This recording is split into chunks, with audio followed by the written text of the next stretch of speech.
यहाँ पे जितने लोग भी देख रहे हैं जो कि हल्के से भी बड़े हैं, 30 के ऊपर जितने लोग हैं, उन्होंने ज़िंदगी में इधर उधर गए हैं, बाईकल्चरलिज्म एक्सपीरियंस किया है। दूसरे बाईकल्चरलिज्म मतलब हो गया कि आप दो कल्चर्स के में रह चुके हो लाइफ में। साइकोलॉजी में इसको एक्सीडिंगली बहुत बढ़िया चीज़ कही जाती है आपकी ग्रोथ के लिए। एक्स्ट्रा पर्सपेक्टिव मिलता है of an entire new culture to learn from, to take from. कहाँ से मिलेगा ये? जब आप नए एडवेंचर्स पे जाओगे। The word you have to simply पकड़ना है इज कॉल्ड एडवेंचर्स। जिंदगी में घर से बाहर पैर निकालना धर्म बनता है तुम्हारा। जिंदगी में तुम्हारी आत्मा, तुम्हारी बुद्धि, तुम्हारे शरीर, तुम्हारे जो भी तुम हो उसकी वृद्धि के लिए। कथाएं क्या हैं? जो भी कथा आप सुनते हो क्या होती है? कुल मिला के एक एडवेंचर होता है ना।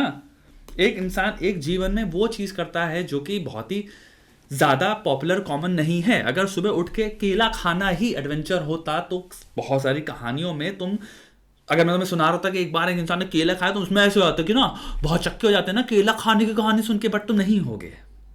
तुम्हें और चाहिए। अगर तुम्हें कोई कहे कि एक इंसान की आज तुम्हें कहानी सुनाता तो तुम ऑटोमेटिकली एक्सपेक्ट करते हो कि अब वो किसी एडवेंचर पे जाएगा, कुछ ऐसा करेगा जो मैंने सुना नहीं था, जो सुन के मजा आएगा, जो मैं सीखूंगा। मोनोमिथ को मैं बहुत छोटे में अगर मैं आपको समझाना चाहूं तो हॉबिट जैसे मूवी हो गई या कोई भी RRR से लेके कोई भी मूवी हो गई, आप उसमें जो हीरो की जर्नी होती है उसको मोनोमिथ कहते हैं। यानी कि शुरुआत में हीरो का पहला धर्म, उसकी ड्यूटी, उसको जो सबसे पहला स्टेप लेना ही लेना है एक स्टोरी पूरी करने के लिए या निकलने के लिए या हीरो बनने के लिए, वो है वो जहां पे भी है उसको वहां से निकलना पड़ेगा। फिर सेकंड जो फेज आता है उसमें उसको ड्रैगन से फाइट करनी पड़ेगी, मॉन्स्टर्स मिलेंगे, डीमंस मिलेंगे, वो बैटल करेगा। और ये जो बीच का पार्ट होता है इसमें ये हारेगा, गिरेगा, इसका जितना भी कॉन्फिडेंस था, जो भी जिस भी स्फूर्ति से निकला था अपने घर से कि मैं ये सब कुछ अचीव करूंगा, मुझे ये सब कुछ मिलेगा, उनमें से बहुत सारी चीज़ों का चकनाचूर होगा, बहुत सारी आइडियलिज्म, बहुत सारी सोच, बहुत सारे प्रिंसिपल्स का चकनाचूर होगा। यानी कि एक पर्सनल ग्रोथ आएगी, उसके पर्सपेक्टिव चैलेंज होंगे, वो फेल होगा और फिर उसको इवॉल्व करने के लिए फोर्स करना पड़ेगा। तो जो लास्ट पार्ट आता है हीरो का, जहां पे हीरो की जर्नी खत्म होती है, हीरो की एक आर्क कंप्लीट होती है, यानी हीरो जो शुरू हुआ था और वो एंड में जो है उसमें वो कंप्लीटली बदल चुका है जैसे वो स्टार्टिंग में था उससे।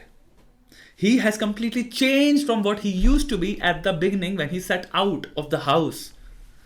एंड ये तुम्हारी जिंदगी में तुम्हें अप्लाई करना है, और ये तभी होता है जब तुम कुछ जहां बाहर जाते हो और बाहर तुम्हारे ये ड्रैगन्स, डीमंस, ये सब रियल हैं बाय द वे। तुम जब अपने ऑफिस में होगे, काम कर रहे हो, यूनिवर्सिटी में होगे, इतने सारे चैलेंजेस आएंगे जो कि लिटरली, नॉट लिटरली, मेटाफोरिकली या फिगरेटिवली एक ड्रैगन जितने बड़े लगते हैं, विशाल लगते हैं, उनसे युद्ध करने में लगता है कि हम हार जाएंगे, कुछ हो ही नहीं पाएगा, लोगों की फटी क्यों रहती है वरना। और जो ओवरकम करते हैं चैलेंजेस को, वो बहुत कुछ अपने बारे में सीखते हैं ओवरकम करने में। आओ हम एक तरह की पेरेंटिंग की मैं बात करता हूँ, जिसे कहते हैं साइकोलॉजी में हेलीकॉप्टर पेरेंटिंग। हेलीकॉप्टर पेरेंटिंग जैसे कि नाम सजेस्ट करता है, इसका मतलब है कि माता पिता हेलीकॉप्टर बन के जितनी भी परेशानियां होती हैं जो जिंदगी में बच्चे खोपड़ी पे गिरती, वो उड़ा देते हैं आने से पहले ही। यानी कि बहुत ही शेल्टर्ड पेरेंटिंग ये हो गई। यानी कि अब मुझे नहीं पता उनका व्यवहार आपके साथ कैसा है, लेकिन वो बहुत ही ओवर प्रोटेक्टिव नेचर की वजह से बहुत ही ज्यादा टॉक्सिक हो जाते हैं, क्योंकि हेलीकॉप्टर पेरेंटिंग का डायरेक्ट एसोसिएशन पाया गया है एंजाइटी इश्यूज के साथ, डिप्रेशन के साथ, लोनलीनेस के साथ। एफिकेसी मतलब होता है मैं प्रॉब्लम सॉल्व कर सकता हूं अगर मेरे सामने कोई प्रॉब्लम आती है। ये जो बिलीफ है इसे सेल्फ एफिकेसी कहते हैं। वो होता ही नहीं लोगों के अंदर, क्योंकि आपने जिंदगी में कोई प्रॉब्लम सॉल्व ही नहीं करी। दूसरी बहुत भयंकर प्रॉब्लम क्या हो जाती है, जैसे आपके बहुत ही प्रेम देने वाले पेरेंट्स हैं लेकिन हेलीकॉप्टर पेरेंटिंग कर रहे हैं आपके साथ, तो आप ओवर रिलायंट, ओवर डिपेंडेंट हो जाओगे। आपकी जिंदगी में एक भी डिसीजन लिया नहीं जाएगा आपसे बिना उनको कॉल करके, कंसल्ट किए बिना। कोई ऑटोनॉमी नहीं है आपके अंदर। तो मुझे नहीं पता तुम्हारे माता पिता, तुम्हारे साथ उनका रिश्ता क्या है, चाहे वो बहुत ही अच्छा प्यारा रिश्ता हो और तुम जिसके चक्कर में कह रहे हो मैं तुमको कभी नहीं छोड़ सकता, या फिर ऐसा रिश्ता हो जिसको तुम्हारे को दिख रहा है कि यार ये टॉक्सिक है यार, लेकिन मेरे को कोई डिसीजन लेने नहीं देते। पूरे हर डिसीजन लाइफ की हर चीज में अपनी ना घुसा रखी है इन्होंने, मैं फ्री हुई ही नहीं।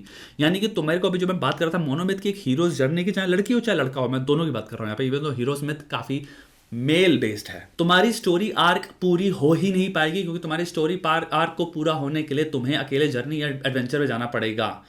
बाइकल्चरलिज्म से लेकर दुनिया की सारी चीज़ें जोड़ लो, सोशल अडेप्टेबिलिटी से लेकर सारे प्रिंसिपल्स आ जाते हैं। जितना तुम बाहर जाओगे, जितना तुम ज़्यादा अपने आप को चैलेंजिंग सिचुएशन से पुट करोगे, यहाँ पर तुम्हें लैंग्वेज सीखनी पड़ेगी, लैंग्वेज बैरियर्स आएंगे, कल्चरल बैरियर्स आएंगे, सोशल बैरियर्स आएंगे, उतना ज़्यादा तुम्हें अपॉर्चुनिटी मिलता है जानने का तुम हो कौन हो, तुम्हारा मेटल कितना है, तुम क्या इनको ओवरकम करते हो या फिर इनसे दब के पीछे चले जाते हो। दब के पीछे चले जाते हो तो तुम हार जाते हो अपनी जर्नी में, तुम वो डीमंस जीत जाते हैं। तो अब तुम ये जानते हो अपने बारे में कि अच्छा भाई दिस इज समथिंग जो कि मैं अपने बारे में जान रहा हूं। एंड ऐसी बात नहीं, जिंदगी में सिर्फ एक अपॉर्चुनिटी होती है, तुम हो सकता है दूसरी बार जीत लो, तीसरी बार जीत लो, बट तुम किसी लेवल की सेल्फ डिस्कवरी पे पास जाते हो। दूसरी चीज आती है तुम्हारे पास, हो सकता है तुम्हें सब चीजें मिले और फिर तुम बैठ के लिटरेचर एक्सेस करते हो, खुद से अपने आप को चैलेंज करते हो, अनफेमिलियर एनवायरमेंट्स में फेंकते हो और तुम्हें पता चलता है जो भी मैं सोच रहा था अपने बारे में वो सच नहीं है, मैं चेंज कर सकता हूँ, मैं कुछ और हूँ।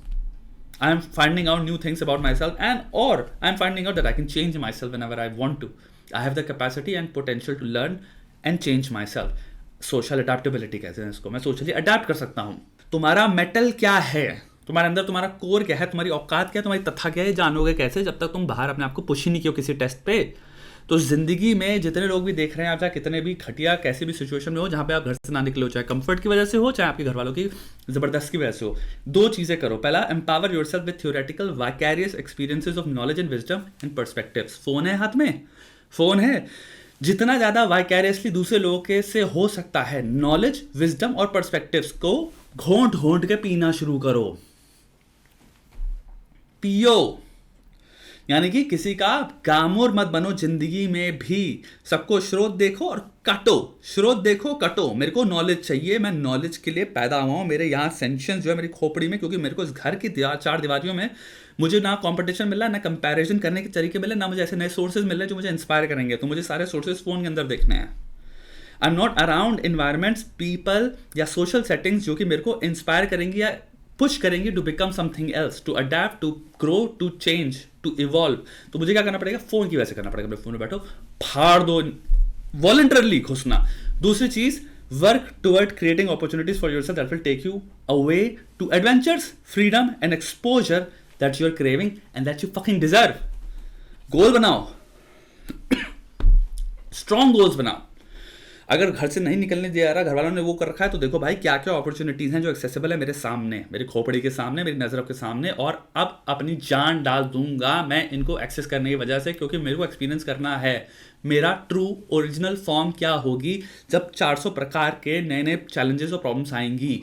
इससे जितने लोग भी नए नए एनवायरमेंट में इस वक्त बैठे हैं और वो परेशान है कि ओह मेरे गॉड मेरे को होमलेस सिकनेस हो रही है, या मैं बाहर हूँ, या मैं वो हूँ, ये हूँ, वो हूँ, तुम्हारे पास दो चॉइसेस हैं। या तो पुश होके अंदर आ जाओ अपने ककून में और कभी ग्रो ही मत करो इनटू अ बटरफ्लाई, या दूसरा है कि कहो ये सिर्फ अनफेमिलियरिटी है जिससे तुम डर रहे हो। अनफेमिलियरिटी को फेमिलियरिटी में बदलने में ज्यादा कुछ लगता नहीं है।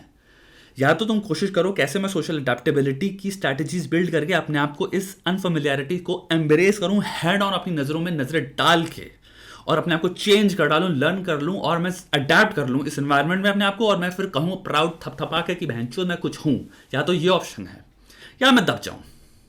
तो दबो तो नहीं, पीछे मत हटो, सिर्फ अनफेमिलियरिटी है वो, सिर्फ अनफेमिलियरिटी है। होम सिकनेस होने की जरूरत नहीं है। होम तुम कभी भी जा सकते हो, 40 में भी जा सकते हो, 30 में भी जा सकते हो, 35 में भी जा सकते हो, 42 में भी जा सकते हो, 50 में जा सकते हो। जिस दिन मन करेगा तुम्हें बस्ता पैक करना है अपना और घर जाना है वापस। उसमें कोई बहुत बड़ी काम नहीं है, कोई बहुत मेहनत नहीं लगती, कुछ तुम्हें हासिल करने की जरूरत नहीं है। तुम्हें बस पैक करना है, वो भूतरे का कंफर्टेबल फेमिलियर एनवायरमेंट ऑलरेडी रखा हुआ है। लेकिन ये जो नई चीज है ये एक एडवेंचर है, तो जान डाल दो। वापस 10 साल बाद घर आता ना, अगर मन करे घर आने का, लेकिन कम से कम घर जाओगे तो एक चॉइस होगी, तुम्हारी घर जाना या फिर मेरे को वापस अपनी रूट पे जाना, एक चॉइस होनी चाहिए। मोनोमिथ वाली हीरोज जर्नी तुम्हारी कंप्लीट हो गई है, फिर तुम्हें वापस घर आना है, घर आओ।